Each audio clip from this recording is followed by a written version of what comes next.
Guys, and we are back today bringing you an insight from another recruit that Oklahoma is going after. This one, though, it's a little bit farther out, but it's one that I think it's important. We go ahead and we get a head start on, and I'm going to be bringing you guys Kaydin Jones today. Guys, Kaydin Jones is an athlete. We're going to call him an athlete out of Jenks, Oklahoma. Previously played at Broken Arrow. Guys, the dude is a stud. In 2022 and 2023, as a freshman playing on varsity, 12 games played, 1,264 rush yards, 156 receptions, 385 kick returns, 1,805 total yards. And if you guys know, Tulsa actually has some elite talent out there, and it's kind of hard, right? It's 6A, one of the better school districts. So I am excited to bring you guys Kaydin Jones. Kaydin, how are you doing today? I'm good. Thank you for inviting me on the show.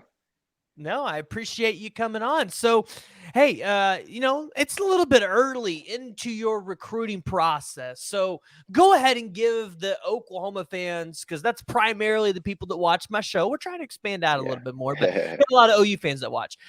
Kind of give them a little bit of insight to what it's like, obviously being in the 2026 class, but kind of getting your recruitment off the ground and getting started. Yeah, so last year in January was when I got my first offers from Colorado. And fast forward like 5 months, got my OU offer in June after I went to camp and picked up a couple offers between then. And the journey has just been it's been humbling. Sometimes you feel at your highest, sometimes you feel at your lowest. And I think it's just good to stay level headed during that whole time and just like just stay humble because it can all go away super fast. No, I love to hear it. Love to hear it. And you got an offer from Colorado. Now, was that pre-Coach Prime, or was that kind of right after Coach Prime got there? Yeah, that was actually I think it was about a month or two right after he got there. So yeah, it was during Coach Prime's time. So I guess the question is, have you been out to see Coach Prime yet, or do you have plans to get out to Boulder, Colorado and kind of see what they're doing out there? Yeah, I definitely I want to get out there. That Colorado is beautiful, and I just love the system he's creating right now.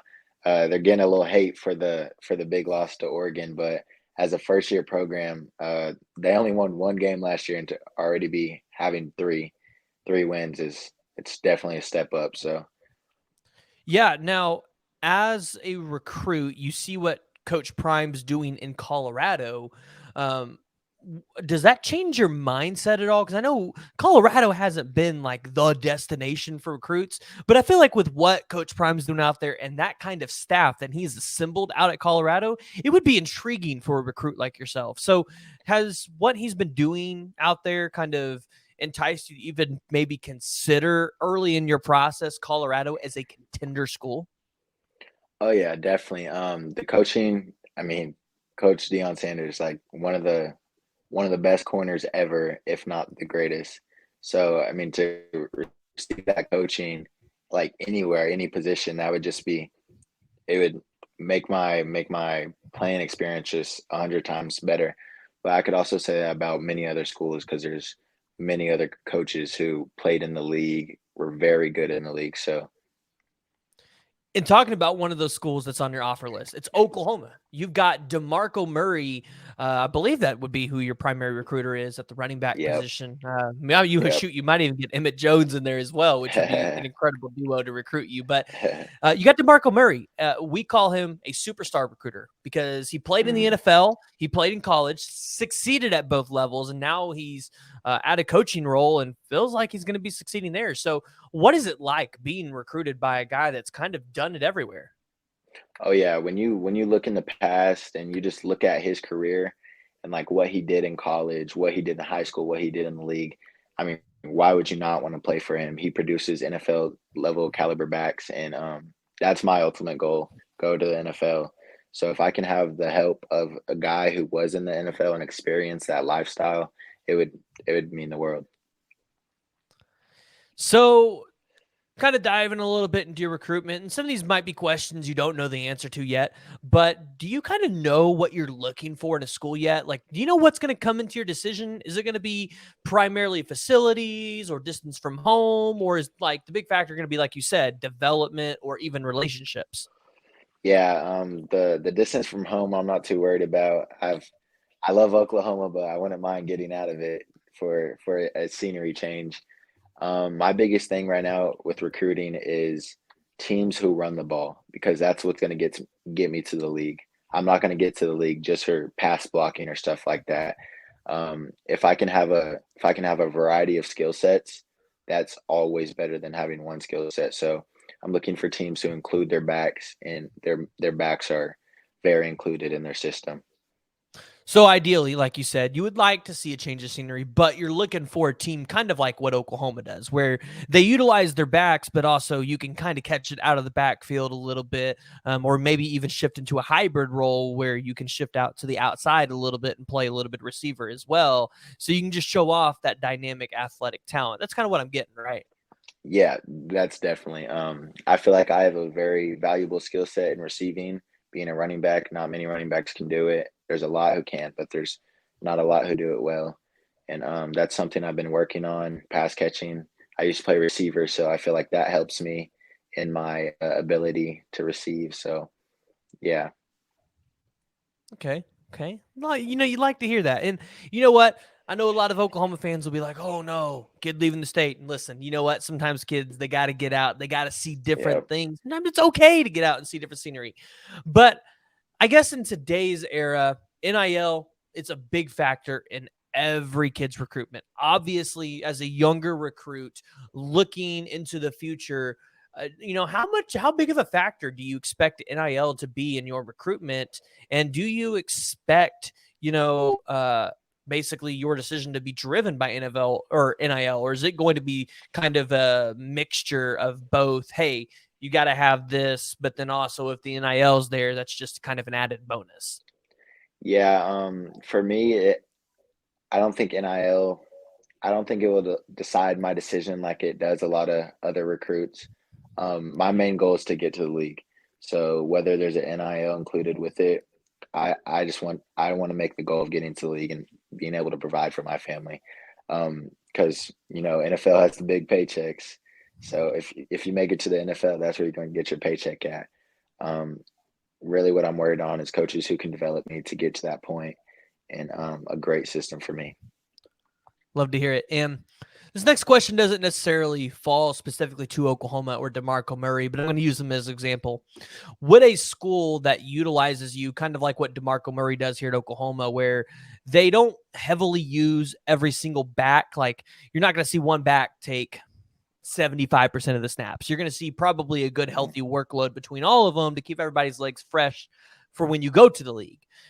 Is there a desire to play in a system like that, or do you kind of just want to be in a system where it's like, hey, I'm the number one guy. I'm going to take 70% of the snaps so that, I have the best chance to go to the league based off what I've been able to produce number wise? Yeah, honestly, I feel like that's a scheme thing because you could play teams who just teeing off on you, like key you the whole game. And I think it's good to have other backs that can come in and gash open runs for 50, 40, all that, because then it takes the pressure off you. But I do like being included as the main back, but like I said, I wouldn't complain if I had other dogs around me working as just as well I am. Love to hear it. So, again, early in your recruitment process, but I know you've got to go to a couple places. So, what is the coolest stadium that you've been to? Doesn't necessarily have to be the biggest or the loudest, but just the coolest environment that you've been around. Yeah, no brainer. I'd have to say the Palace. It's so loud when I come there every time. The welcoming is always top tier. I love the hospitality there. Coaches, great welcomes. The fans always really included into the game, into the recruits. So I would definitely have to say Oklahoma. Love to hear it. So, Do you have a dream school or an offer? Now, again, I want people to understand a dream school or a dream offer does not guarantee a player is going to go there. It just means, hey, it means a lot to them that they receive that. So, do you have one of those schools or an offer in mind? Um, well, my dream growing up has been to play for Oklahoma because people know my dad played for Oklahoma, and that's what I've known my whole life, living in the home state. All it's ever been is OU football. Like, turn on the game on Saturday, let's watch some OU football. So yeah, I definitely feel like that's my dream school, and I'm blessed to have an offer from there. All right. Well, let's kind of shift out of recruiting a little bit because we've talked about Oklahoma quite a bit. We talked about just Oklahoma as a whole and what they've been able to do to improve over 2 years. So, from a recruit standpoint, what is the improvement of Oklahoma over the past, I'm going to say 2 years, because you've seen them improve on defense and you heard Joe Klatt say it this weekend, but it looks like Oklahoma's offense is running even faster than it did with Lincoln Riley. So, from a recruit standpoint, what does the change of Oklahoma's just the way that they play mean to you? Yeah, I love their system. Their defense, one of the best in the country. Me and my dad talked about when Lincoln Riley left, bringing in Brent Venables, how much better our defense was going to get. One of the best defensive minds in the country, and so I think people have finally seen the proof of that. Just them playing this season so far, they're lights out. Only putting up, I think it was 7 points to Cincinnati or whatever it was. Um, but yeah, and their offense, yeah, it's run and gun. I love it. I love the fast paced type of offense they run. They include a lot of runs. They include a lot of pass, keep the defense on their feet. So I think that's really good. Love to hear it. Love to hear it. Now, Oklahoma, they're sitting at 4-0 right now. Came off that 20-6 win versus Cincinnati. They probably could have won that game 34 to 42 to 6. If Mhm. maybe a couple pass plays, you don't fumble in the end zone, go your way, right? What do you think Oklahoma's going to do this season? Because outside of Texas and Kansas, their schedule looks pretty easy. So, where do you expect OU to land this year? Yeah, I think OU is a really solid team, like all around. Their defense, like I said, is playing lights out, and if their offense can continue to match that, I think they're in a really good position. Um, that Texas game is definitely going to be a banger. That's where OU fans and the OU team is going to see where their heart's at and how deep they can fight and dig. Um, Texas always gives them a great game, but OU finds the heart in them to finish the game off in big time.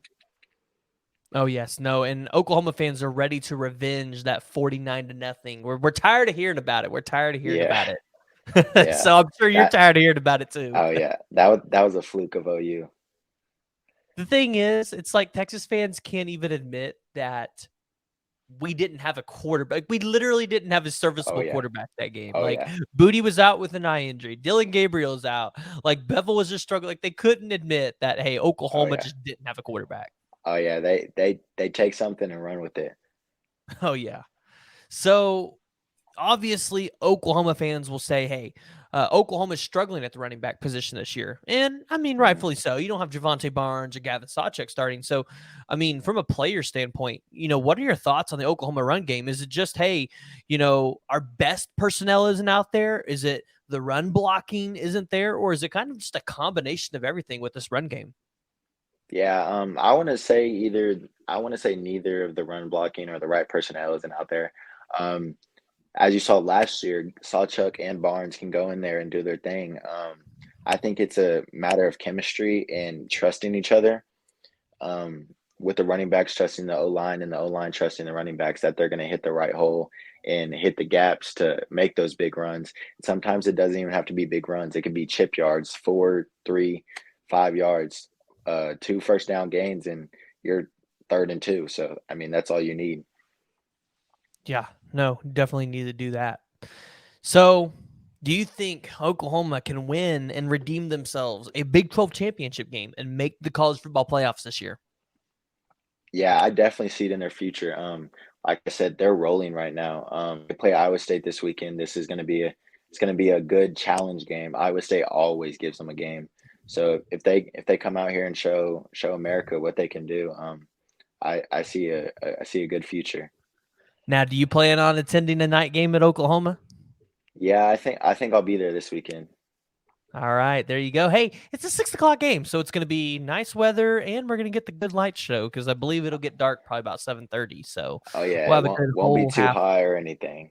Oh no, yeah, it'll be perfect outside, and I'm sure the tailgating scene will actually be better because it's a later game It's of the not day. 100 People can set degrees. up. Yeah. Yeah, people have time to set up. So yeah, well, hey, Yeah. Kaden, we really appreciate you coming on the show. We really appreciate you giving us some time to learn a little bit more about your recruitment and just a little bit more about Oklahoma football from the standpoint of one, a player, but two, as a recruit. So, where can everybody find you on social media?